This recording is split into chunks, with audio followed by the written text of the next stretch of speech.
हमने सदैव के लिए राम मंदिर के मुद्दे को इसलिए समाप्त कर दिया कि कोई ये ना कह पाए हमारे लिए भगवान राम वोट का प्रश्न है। वो हमारे लिए वोट का प्रश्न नहीं, वो हमारी आस्था का प्रश्न, हमारी श्रद्धा है। और भगवान राम नहीं होंगे तो राम राज्य की कल्पना कौन करेगा? बिना राम के राम राज्य की कल्पना नहीं की जा सकती। बहुत ही खूबसूरत बात कही आपने।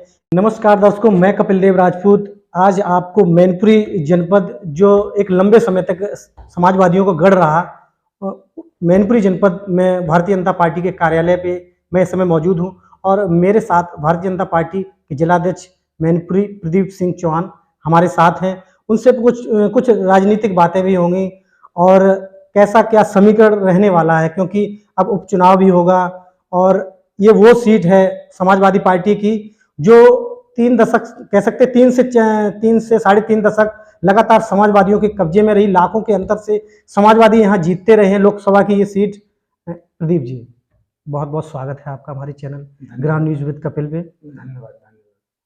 प्रदीप जी, मैंने देखा आप भी गए यहाँ, कैबिनेट मंत्री ठाकुर जयवीर सिंह जी भी गए, अग्नोत्री जी भी गए, लगातार दूसरी बार विधायक हैं। पार्टी किस तरीके से यहाँ उपचुनाव होने वाला है, बाई इलेक्शन, ठीक है, निकाय चुनाव के बाद सही, इलेक्शन कमीशन डेट जारी कर देगा, तो इस बार का जो चुनाव है बाई इलेक्शन क्या मजबूत प्रत्याशी उतारेगी? भारतीय जनता पार्टी के लिए प्रत्येक चुनाव महत्वपूर्ण चुनाव होता है। भारतीय जनता पार्टी आज की तारीख में विश्व की सबसे बड़ी राजनीतिक पार्टी है। हम केंद्र में मोदी जी के यशस्वी नेतृत्व में और प्रदेश में योगी जी के तपस्वी नेतृत्व में सरकारें चला रहे हैं। मैनपुरी जनपद भी, ये आपने कहा सपा का गढ़ होता होगा कभी, आज ये सपा का गढ़ नहीं है। अभी निकाय चुनाव की आप बात कर रहे हैं, अभी लोकसभा उपचुनाव की बात कर रहे हैं। लोकसभा उपचुनाव दुर्भाग्य से हमारे बीच में आ गया है। नेताजी श्रीमान मुलायम सिंह यादव जी नहीं इस दुनिया में रहे, लेकिन इससे पहले अभी पंचायत के चुनाव, सहकारिता के चुनाव, 5 साल पहले स्थानीय निकाय के चुनाव, पिछले 2017 में हमने 1 लोकसभा सीट जीती, विधानसभा सीट जीती, और अभी इस 2022 के चुनाव में हमने 2 विधानसभा सीटें जीती। 4 में से 2 आपने जीती। तो भारतीय जनता पार्टी का ग्राफ धीरे धीरे बढ़ रहा है। और जहां तक लोकसभा चुनाव की आप बात कर रहे हैं, 2019 के लोकसभा चुनाव में पूरे संसदीय लोकतंत्र का सबसे बेमेल गठबंधन मायावती और जनता ने इस मैनपुरी के क्रिश्चियन ग्राउंड पर देखा। जो लोग उत्तर प्रदेश की जनता को लगभग 15 वर्ष तक अपने राजनीतिक फायदे के लिए फुटबॉल की तरह इस्तेमाल करते थे, भाजपा का भय दिखा कि भाजपा आ गई तो खा जाएगी। हाँ, वो लोग आपस में भी कितनी उन्होंने राजनीतिक कटुता इस उत्तर प्रदेश में फैलाई, कितनी जातीय वैमनस्यता फैलाई, कितनी हत्याएं हुई, कितने लोगों पे मुकदमे लिखे गए, और वो लोग केवल राजनीतिक स्वार्थ के लिए 5 सीट सपा को मिल गई, 10 सीट बसपा को मिल गई, इसके लिए केवल एक दूसरे के चरणों पर गिर पड़े। ये राजनीति में इससे बड़ी अवसरवादिता कोई हो नहीं सकती। सिद्धांत विहीन राजनीति करने वाले लोग हैं ये। भारतीय जनता पार्टी मां भारती को परम वैभव पर पहुंचाने के लिए राजनीति करती है। हमारे लिए nation first, party second, self last, यह हमारा एक तरह का धर्म है, ये हमारी विजन है पार्टी का। बिल्कुल बिल्कुल बिल्कुल। मगर एक बात ये भी है कि मायावती जी ने सोशल मीडिया पे मुलायम सिंह जी को श्रद्धांजलि दी, वो नहीं आई, इस पे क्या कहना चाहेंगे? ये मायावती जी से पूछ सकते भैया, वो जाने क्यों नहीं आई। भारतीय जनता पार्टी कभी राजनीतिक शत्रुता में विश्वास नहीं रखती। संवैधानिक पद पर कोई व्यक्ति रहा है और उसका 3 बार मुख्यमंत्री भी रहे, दुख का विषय है, तो उसमें तो निश्चित ही पार्टी, समाज के लोग ही पार्टी को चलाते हैं। समाज में जिस तरह से हम घर परिवार में किसी के प्रति संवेदना प्रकट करते हैं, वही थोड़ा बड़े स्तर पर थोड़ा वहाँ ज्यादा प्रभावशाली व्यक्तित्व हो जाता है, उनके यहाँ लोगों का आना जाना होता है। जो एक सामाजिक स्तर, वो पूर्व मुख्यमंत्री रहे तो उनके यहाँ वर्तमान मुख्यमंत्री जी पहुंचे, कैबिनेट के मंत्री पहुंचे, कई राज्यों के हमारे मुख्यमंत्री भी आए। हमारे चूंकि स्थानीय सांसद भी थे वो, हम लोगों ने भी, हमारे दोनों उप मुख्यमंत्री गए, कई मंत्री गए, पार्टी के नेतागण गए, हम लोगों ने भी उनको श्रद्धांजलि दी। व्यक्ति जब इस दुनिया से चला जाता है तो हम लोग यही परमपिता परमेश्वर से प्रार्थना करते हैं कि उसे अपने श्री चरणों में स्थान दे। वो हम सब ने उनके लिए किया। वो एक राजनीतिक शख्सियत थे, इसमें दो राय नहीं है। 3 बार प्रदेश का नेतृत्व लेकिन किया अब उन्होंने। इस दुनिया में नहीं है। उन्होंने जो राजनीति में अच्छा किया होगा उसका राजनीतिक लाभ उनको मिला होगा, उस समय मिला होगा, और जो उन्होंने गलत किया होगा उसका खामियाजा उन्होंने भुगता होगा। लेकिन इस है। दुनिया में नहीं तो उन पे क्या टिप्पणी करना। लेकिन बिल्कुल। समाजवादी पार्टी का जो एक चरित्र है वो चरित्र सबने देखा है।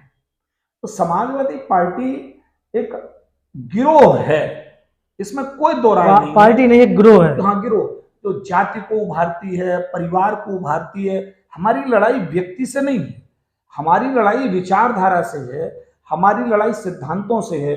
हम लोग राष्ट्रवादी विचार के पोषक लोग, और ये लोग परिवारवादी विचार के पोषक लोग हैं। चाहे सपा हो, चाहे बसपा हो, चाहे कांग्रेस हो। सपा को आपको मालूम है नेताई के बाद उनके बेटे चला रहे हैं, उनका पूरा कुनबा सांसद रहा करता था, लेकिन मोदी जी के आने के बाद ये चीजें बदली, पॉलिटिकल सॉफ्टवेयर बदल गया।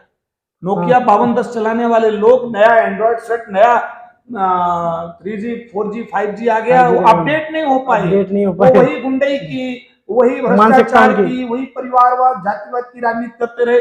अब मोदी जी ने सेवा सेवा जनसेवा जनसेवा, गरीब कल्याण, समाज का अंतिम पायदान का व्यक्ति, अंत्योदय के माध्यम से, जो भारतीय जनता पार्टी के पूर्ववर्ती भारतीय जनसंघ के संस्थापक पंडित दीनदयाल उपाध्याय ने कल्पना की थी कि गरीब के चेहरे पर खुशहाली आए, उसको भी 2 जून की रोटी मिले, उसके बच्चों को भी अच्छे स्कूल में शिक्षा मिले, माताओं बहनों को सम्मान मिले। ये जो उत्तर प्रदेश पूरा ये था, 6 बजे के बाद हम सोचते थे हमारी बेटी एग्जाम देने गई, पढ़ने गई, बहका एक माहौल तो रहता था प्रदेश में। सब महाराज जी ने, आप समझिए, मैं खुद क्षेत्र में घुमा हूं तो है जो दूर हुआ है वो तो खैर इसमें कोई दो राय नहीं। के पद चिन्हों पर चलने वाले हमारे योगी जी, दोनों तपस्वी कौन है उनका, हम ही आप तो हैं उनके। बिल्कुल बिल्कुल। उन लोगों के मन से भाई निकल गया, सोशल मीडिया का जमाना आ गया, जरा सी बात पे आपका वीडियो ऑडियो विजुअल बन जाता है। बिल्कुल बिल्कुल। आप समझिए कि मुश्किल से 94,000 वोट, बस जो लाखों में जीतने वाले लोग 94 हजारों में जीते। आमने सामने की लड़ाई में अगर 50,000 हम और उधर से इधर कर लेते तो हमारा प्रत्याशी 6,000 वोट से जीत बिल्कुल जाता। बिल्कुल। हाँ, जब वो इधर ट्रांसफर होगा तो 50 1 लाख, सीमित है।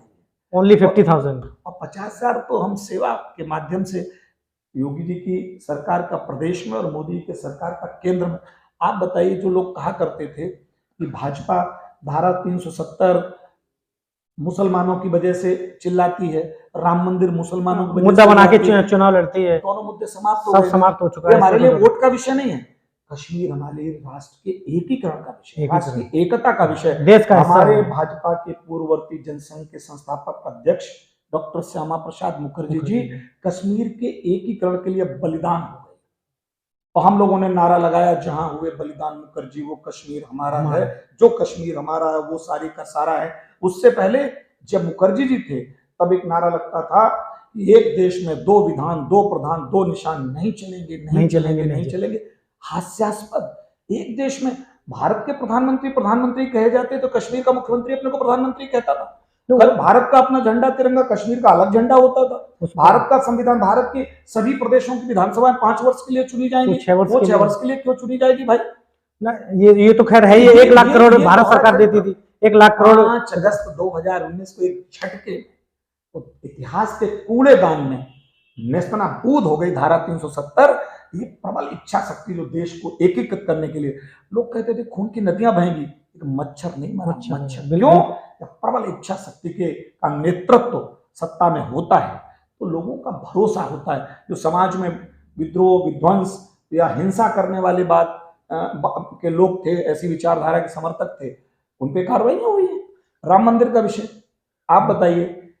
बीजेपी पे हमेशा ये आरोप लगा कि साहब राम मंदिर ये नहीं बनवाएंगे, इसी के दम पे ही चुनाव। कांग्रेस दल ये सब क्या कहते थे भाजपाइयों के लिए, हम लोगों के लिए रामलला हम आएंगे, मंदिर वहीं बनाएंगे, लेकिन भाजपा तारीख नहीं बताएंगे। 5 अगस्त 2020 गाजे बाजे के साथ, पूरा वैदिक मंत्रोच्चार के साथ, विधि विधान के साथ, संतों की उपस्थिति में, पूरा वेदाचार यज्ञाचार सबकी उपस्थिति में देश के यशस्वी प्रधानमंत्री नरेंद्र दामोदर दास मोदी जी चाहते हैं और भूमि पूजन होता है। हमने सदैव के लिए राम मंदिर के मुद्दे को इसलिए समाप्त कर लिया कि कोई ये ना कह पाए हमारे लिए भगवान राम वोट का प्रश्न। वो हमारे लिए वोट का प्रश्न नहीं, वो हमारी आस्था का प्रश्न हमारी है। श्रद्धा है।